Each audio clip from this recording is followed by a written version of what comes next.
सूर्यबाट सबैभन्दा नजिकको ग्रह कुन हो?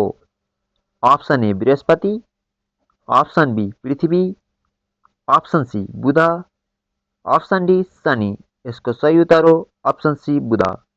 त्यसै गरी 2 मा रहेछ रातो ग्रह भनेर कुन ग्रहलाई चिनिन्छ? अप्सन ए शुक्र, अप्सन बी शनि, अप्सन सी पृथ्वी, अप्सन डी मङ्गल। यसको सही उत्तर हो मङ्गल ग्रह, अप्सन डी। त्यसै गरी 3 मा रहेको छ सबैभन्दा चम्किलो तारा कुन हो? Option A Sirius, option D B Canopus, option C Vega, option D Rigel. यसको सही उत्तर हो अप्सन ए सिरियुज। त्यसै गरी 4 मा रहेको छ पृथ्वीले आफ्नो अक्षमा एक फन्को मार्न लाग्ने समयलाई के भनिन्छ? अप्सन ए सौर्य महिना, अप्सन बी सौर्य वर्ष, अप्सन सी सौर्य रात, अप्सन डी सौर्य दिन। यसको सही उत्तर अप्सन डी सौर्य दिन।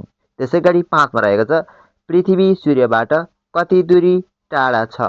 यसको ए मा रहेको छ 5 crore 76 lakh kilometre, option B 14 crore 88 lakh kilometre, option C 22 crore 56 lakh kilometre, option D 7 crore 56 lakh. यसको सही उत्तर option B 14 crore 88 lakh kilometre.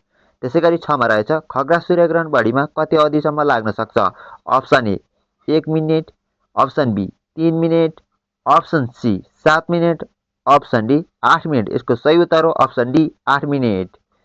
त्यसै गरी 7 मा रहेको छ सूर्यग्रहण वर्षमा कति पटक लाग्न सक्छ? अप्सन ए 2 पटक, अप्सन बी 5 पटक, अप्सन सी 8 पटक, अप्सन डी 12 पटक। यसको सही उत्तर हो अप्सन ए 2 पटक।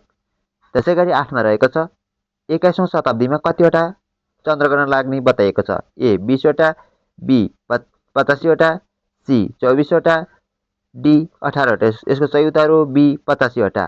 त्यसै गरी 9 मा रहेको छ कुन ग्रहलाई इभिनिङ स्टार भनिन्छ? ए बुध, बी मङ्गल, सी बृहस्पति, डी शुक्र। यसको सही उत्तर हो अप्सन डी शुक्र। त्यसै गरी अन्तिम रहेको छ सूर्यको अवलोकन गर्न सक्ने यन्त्रलाई के भनिन्छ? Heliograph, B telescope, C telegraph, D helioscope. यसको सही उत्तर हो अप्सन डी हेलिस्कोप।